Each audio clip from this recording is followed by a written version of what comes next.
En las afueras de Lima, Perú, los cadáveres emergen de la arena.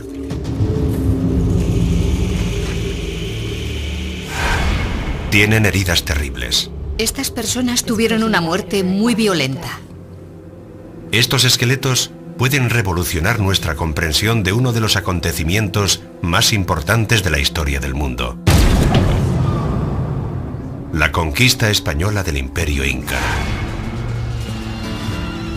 Durante 500 años, para comprender lo que había pasado, hemos tenido que confiar en las crónicas escritas por los conquistadores españoles. Esas crónicas nos describen cómo en 1532 Francisco Pizarro llegó a la frontera del Imperio Inca con algo menos de 200 hombres. Desde entonces, los historiadores se han sentido intrigados por los sucesos que ocurrieron a continuación. Cuando los mensajeros incas propagaron por el imperio la noticia de la diminuta invasión, ¿por qué no se movilizó el enorme ejército inca? ¿Cómo pudo un puñado de aventureros españoles poner de rodillas a la mayor civilización indígena de Sudamérica? ¿Fue debido a la inmensa superioridad de las armas españolas? ¿Fue debido a las enfermedades europeas frente a las que los incas no tenían defensas? ¿O fue por otra razón? Puede que la respuesta esté en estos esqueletos. Por primera vez, la ciencia puede abrir una ventana a los acontecimientos reales de la conquista del Perú. Los descubrimientos son asombrosos. Creo que estamos ante la primera herida de bala del Nuevo Mundo. Una historia de conquista jamás contada.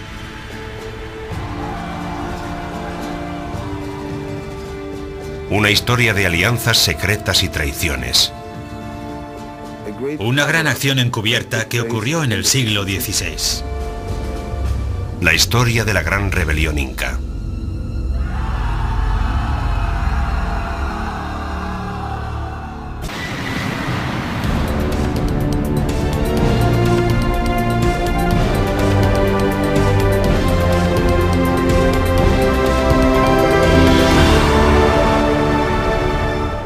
La gran rebelión inca.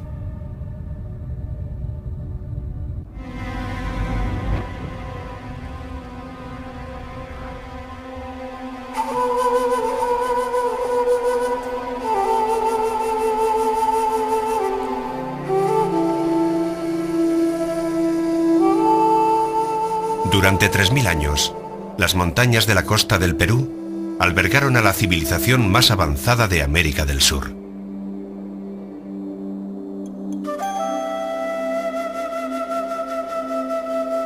El Imperio Inca fue el último de los muchos que surgieron y cayeron en Perú, y fue el más grande.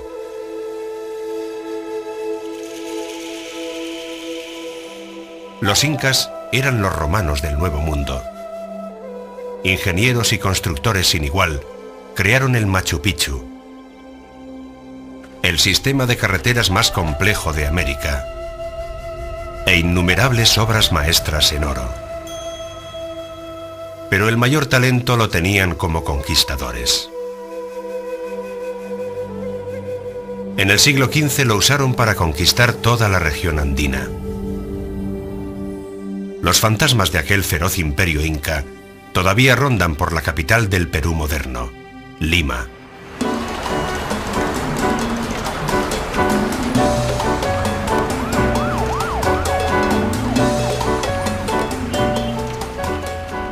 La Lima del siglo XXI es una ciudad bulliciosa de 9 millones de habitantes. Pero bajo los cada vez más extensos barrios de chabolas, yace capa sobre capa el viejo Perú muerto.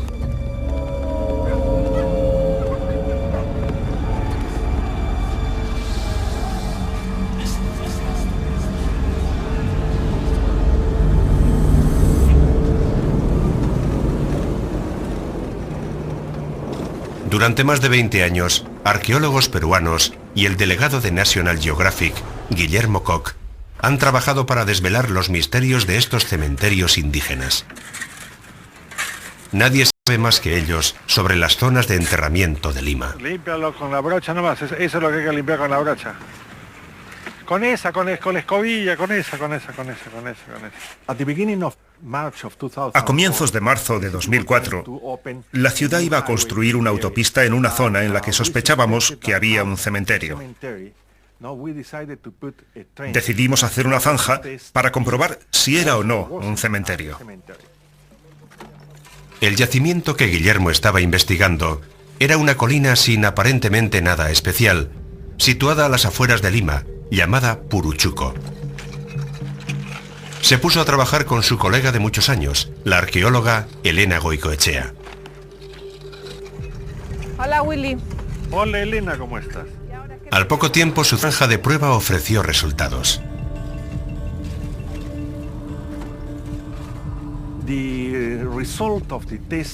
El resultado del sondeo fueron unas 20 tumbas en una zanja de 2 por 8 metros. Aquel hallazgo nos llevó a deducir que aquel pequeño barranco era, de hecho, un cementerio.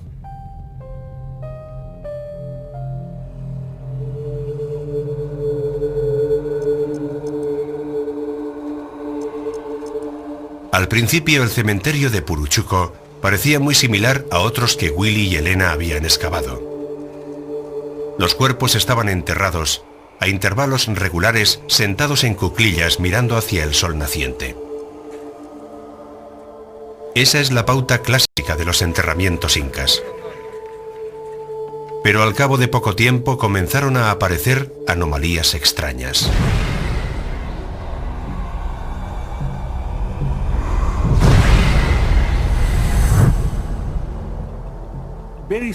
Poco después de comenzar la excavación, descubrimos que había varios individuos que no se ajustaban a lo que llamaríamos el patrón de enterramiento estándar. En las capas más bajas del cementerio, todo parecía estar como Willy podía esperar en un cementerio inca bien organizado. Pero en la parte superior, había una capa de cadáveres enterrados cerca de la superficie que no se parecía a nada de lo que él y Elena habían visto hasta entonces. Sí, porque la proyección del fardo va... El cadáver se extiende hacia este lado. Mira hacia el oeste. Normalmente debería mirar en esa dirección, este. La orientación está mal, igual que en los otros. Cuantos más cadáveres descubrían, más sorpresas encontraban. Se habían arrojado cuerpos de forma caótica, encima de los cadáveres del cementerio tradicional inca.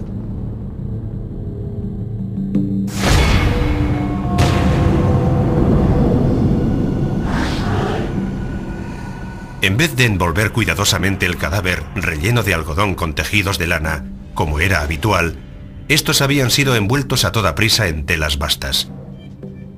Estaban tendidos sobre el costado o la espalda, algunos boca arriba, algunos hacia el oeste. Ninguno estaba acurrucado y mirando hacia el este, siguiendo la forma tradicional inca. Era evidente que no habían seguido los rituales de enterramiento. No tenían ofrendas adecuadas. La pregunta era, ¿por qué habían enterrado a aquellos individuos de forma tan inusual?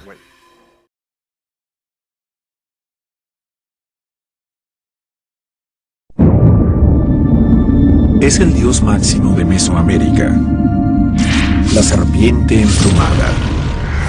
Sus historias se encuentran en todas las culturas antiguas de la región. En su honor, se han elevado algunos de los templos más sorprendentes de América y del mundo. Se enfrentó a los otros dioses para crear a la humanidad. Esta es la historia del dios más grande y polémico de Mesoamérica.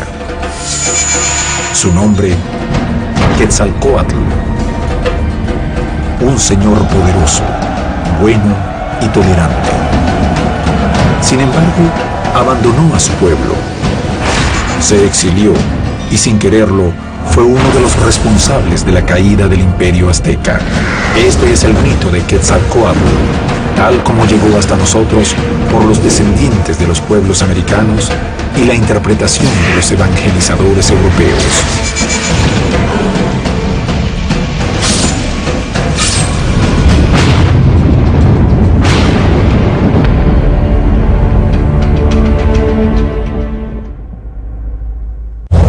Quetzalcóatl ha bajado al Mictlán, el infierno de los aztecas. Sabe que deberá pagar las consecuencias. Allí, los otros dioses han escondido los huesos preciosos que se utilizaron para intentar crear a la humanidad. 4 veces han intentado crear al hombre y en todas han fracasado.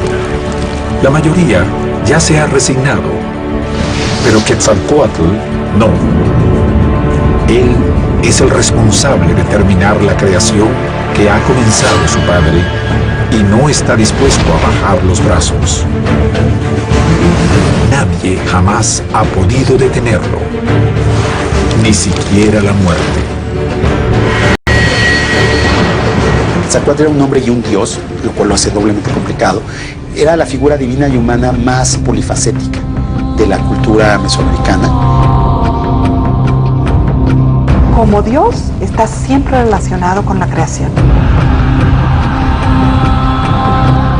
Quetzalcóatl se conoce como el padre, como el héroe civilizador, como el héroe cultural, el que da el maíz a los hombres. Es un ser poderoso, inteligente y capaz de triunfar en donde los otros dioses ya han fracasado. Quetzalcóatl es un grave problema. ¿Por qué? Porque se confunde por una parte el mito, por otra parte la leyenda y por otra parte la historia. Quetzalcóatl es hijo del primer dios, Tonacatecutli, el señor de la creación. La mitología narra que el gran dios sopló y dividió el cielo de la tierra. De ese soplido creador es que nace Quetzalcóatl. Quetzalcóatl tiene 3 hermanos más. Los 4 dioses deberán terminar con la creación que ha comenzado su padre. Este dios, que algunas veces le llaman el dios ocioso, que una vez después de crear a sus 4 hijos se retira a lo más alto del cielo y prácticamente no interviene en la vida de los humanos.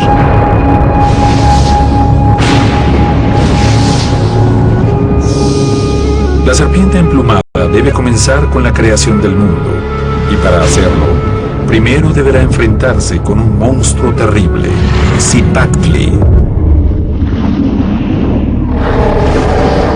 Todos los mesoamericanos tienen esta figura que está labrada en los monumentos como si fuera un gran saurio fantástico, ¿no? Como si fuera entre un dragón y un cocodrilo.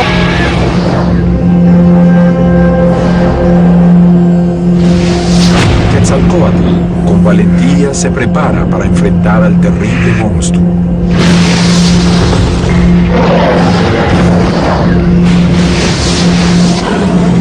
Una entidad primigenia, una entidad andrógina, tenía masculino y femenino. Zipactli es una bestia voraz, primitiva. Es la única criatura marina y su tamaño es gigante. Es una antigua diosa y está dispuesta a devorar lo que se le interponga en su camino. Quetzalcóatl y su hermano mayor, Tezcatlipoca Negro, deben enfrentarla y matarla. Tezcatlipoca y Quetzalcóatl se organizan y se ponen de acuerdo. Su tarea fundamental como dioses creadores es separar la entidad y crear el cosmos. Este monstruoso animal, mitad pez, mitad cocodrilo, está siempre hambriento y a la espera de sus presas. Nadie se atreve a acercarse. Pero ellos ya han desarrollado un plan para vencerla. Parece simple, pero ello requerirá de un enorme sacrificio de uno de los dioses.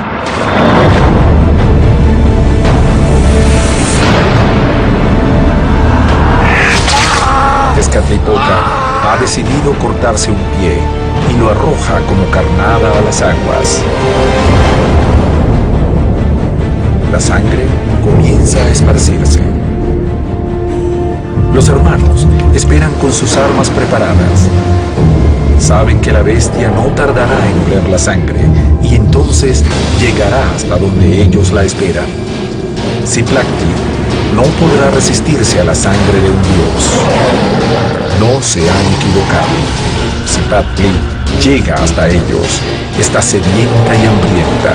No se imagina que esté a punto de caer en una trampa mortal. Quetzalcóatl y Tezcatlipoca se preparan para enfrentarla.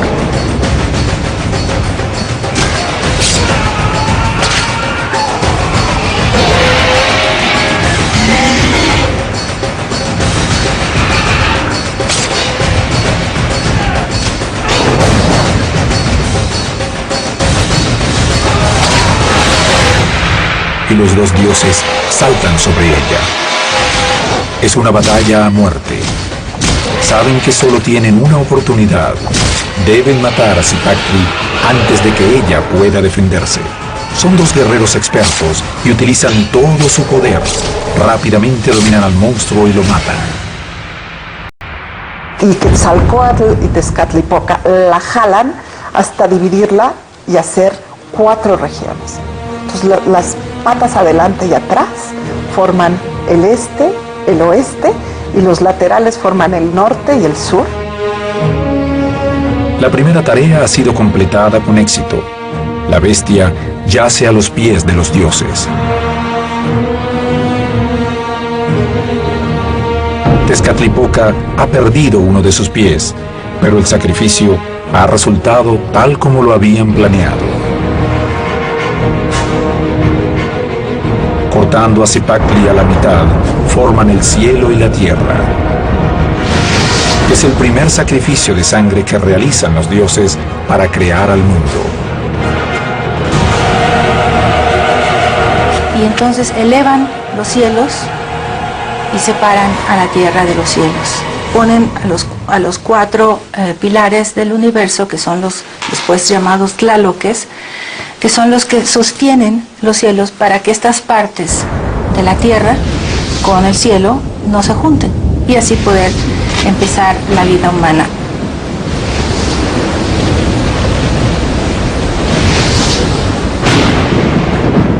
Quetzalcóatl y sus hermanos acaban de construir al mundo tal como su padre, Tonacatecutli, lo ha ordenado. Ese tiempo es perecedero y depende de que esta tierra esté alimentada por la sangre y los corazones de los hombres. Entonces, cada batalla la alimenta. El gran Dios creador está contento con la tarea que han comenzado a realizar. Quetzalcóatl se ha mostrado como un verdadero líder y un auténtico guerrero. La creación del mundo acaba de comenzar. Aún faltan muchas pruebas antes de que Quetzalcóatl pueda transformarse en el más poderoso de los dioses. Desafíos que pondrán a prueba su valor, su temple e incluso su vida.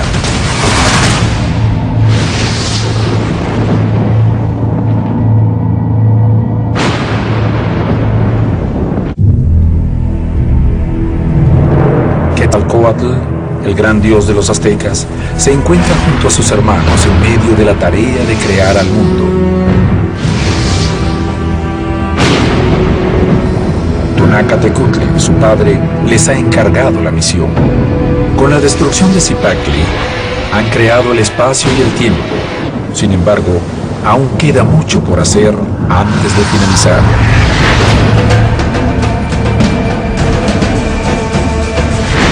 Quetzalcóatl ha demostrado ser un guerrero valeroso.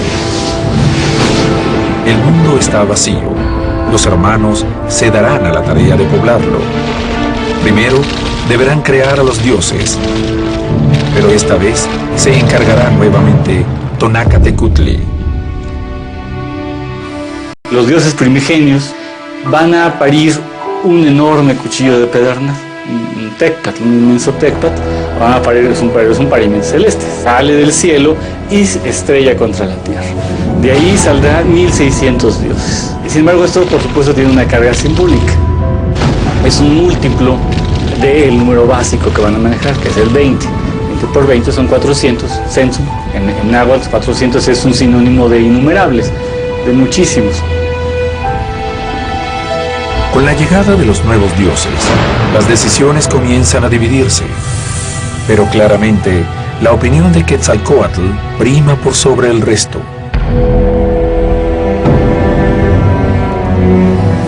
Tonacatecutli está conforme con la labor de sus hijos.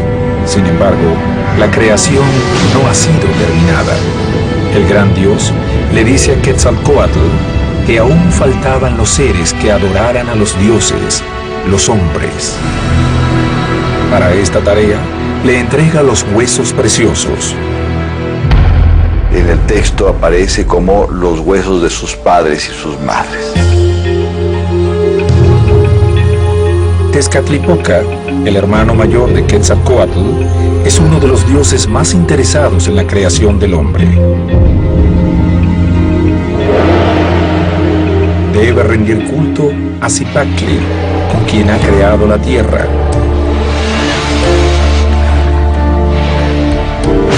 Haber sacrificado a la diosa permitió la creación del tiempo y del espacio. La memoria de la bestia requiere sangre. Quetzalcóatl debe tomar una decisión. Hay que crear al hombre, pero para que exista la vida, primero deberán crear a un sol que rija el día y la noche. Cuando todavía era de noche, cuando todavía no amanecía, se reunieron los dioses allá en Teotihuacán. Y entonces al reunirse, se hicieron uno y preguntaron quién se encargara de alumbrar al mundo. Chalchiutlicue, diosa de las aguas tranquilas, es designada como primer sol.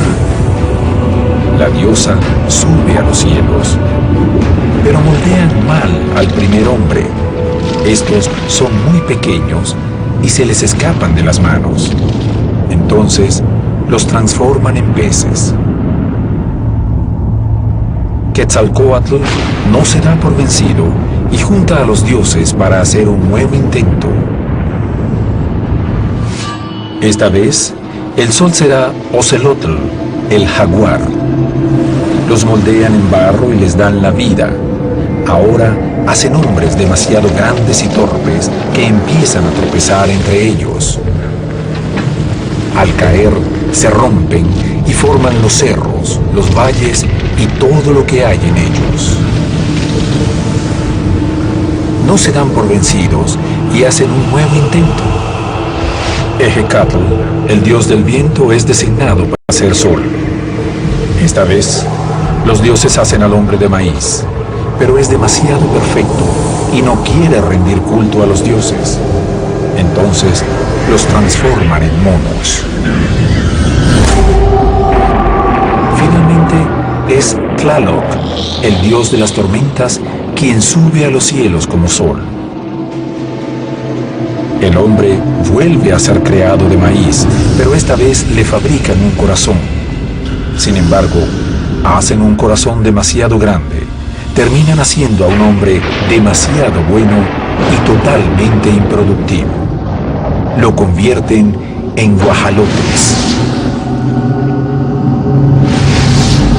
Después de 4 intentos fallidos, los dioses piensan que han fracasado y deciden deshacerse de los huesos preciosos para no caer en la tentación de hacer